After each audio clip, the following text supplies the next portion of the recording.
Hello everyone, it's the Anime here, and today we're going to be going over My Hero Academia Chapter 311 spoilers. So yeah, with that, hit that shit. These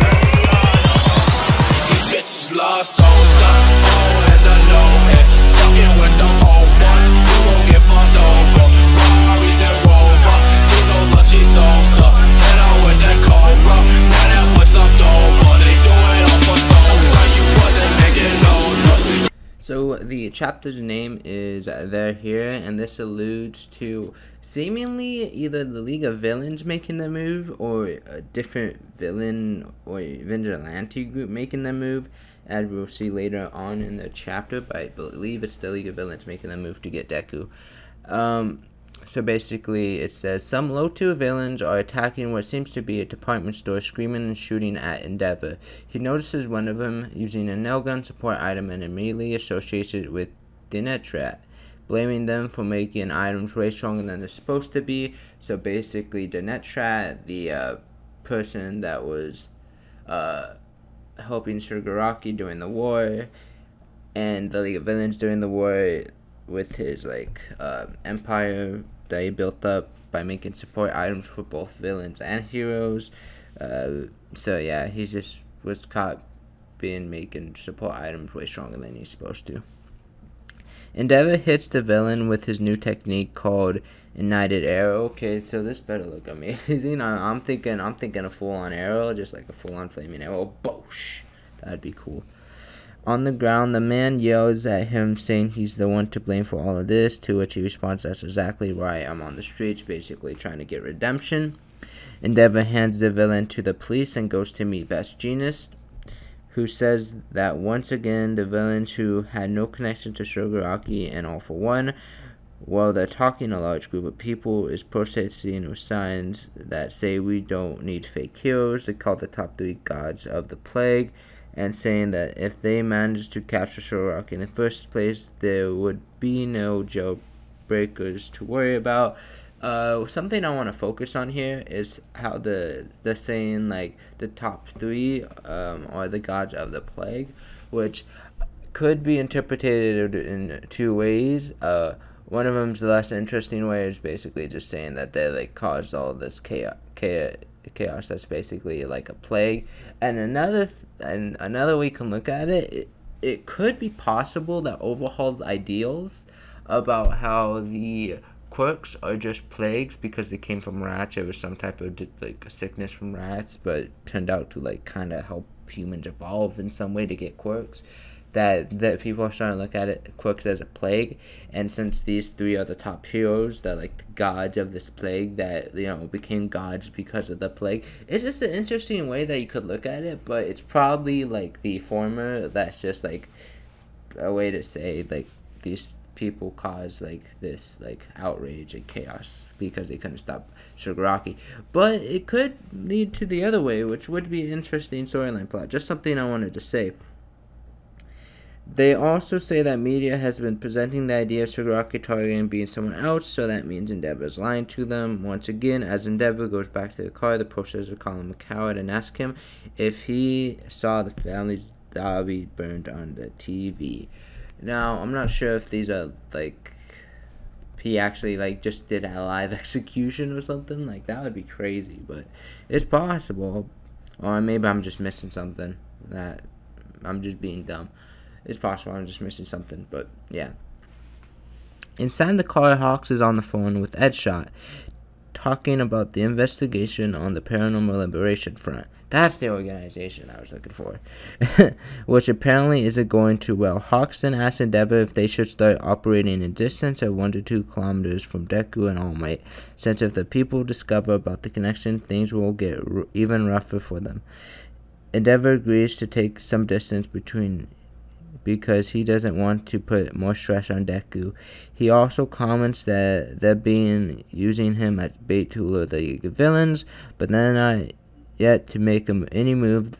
That raises the questions of what the plan even is, because the top three thought All For One would give specific orders to the jailbreakers as a way to spread chaos across the society, while he would go after Deku to steal one for all. Since the heroes are weakened, then no one would be able to stop him.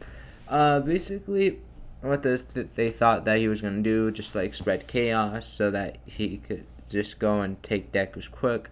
And the reason that's kind of gonna get explained here why he's not doing that, it might not be possible for him right now because basically his body isn't at a full 100%. As you've seen, it got stopped around 77%, I believe.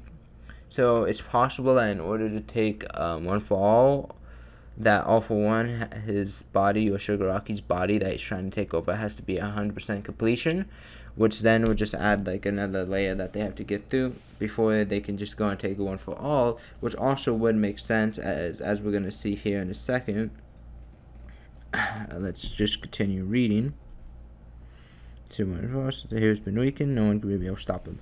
But since that has not been the case, they think it's safe to assume that Deku was right and All For One is too busy preparing to take full control of Shigaraki's body. The narration continues saying that the body takeover is currently his All For One's priority because he couldn't live without his tubes ever since his defeat against All Might. But Shigaraki was awake before his body was completed, and although they still don't know the details on how the takeover process goes, the completion of Shigaraki's body seems to be the main condition for the takeover to happen. So basically, All For One needs Shigaraki's body to take One For All. So yeah, Endeavor added that after the completion and the takeover, they will aim to achieve One For All from Deku. Hawk said that All Might and Deku told them in order to absorb One For All, Shigaraki had One For All will need a strong Yabagi, which Shigaraki has, but he still couldn't fathom about the part where they need hatred to absorb One For All. Gina said that it's probably to be able to surpass the will of a pupil inside One For All, so you're going to need extreme hatred to surpass the will of all 8 One For All users. It makes sense. You're going to have a stronger will than 8 people combined. Good luck with that. But as we're going to see here, All For One's been planning for that for quite some time. Gina said, so they can control the power. Hawks then argued again that All For One should despise the successors more than anything because he chased after his little brother from generation to generation, but those successors got in the way. Genius guessed that maybe it's not enough, but Hawk said maybe All For One doesn't have any hatred because he seemed to always smile. So it could be that All For One has no heart, basically saying that All For One is just a heartless being, so he can't feel anything or anything like that, because if he could, then he would just be able to take One For All easy, but since he has no heart, it's the only thing that's keeping him away. He was like born emotionless, kind of, because he's always smiling, doing these evil deeds, so he really has no human heart, it seems. That's what the point is of trying to get Shigaraki, who was a kid, who even wanted to become a hero, but couldn't, because All For One had him like almost raised to be his like sidekick, or a person that would have such a sad backstory and hatred for heroes that could surpass One For All and the 8 vestiges like will, and that he's just trying to take over his body now because that hatred's already been built up and should be enough to take it, but in order to take it, it also needs to have 100% control of the body, which is basically stopping him right now from just going after Deku and taking One For All. So it's kind of like a cool like way so that they can like stretch out the story and let Deku like have a little bit more training, it seems, or so that with the quirks and stuff, so that he can unlock all the quirks without having to use it like right away, just like on whims.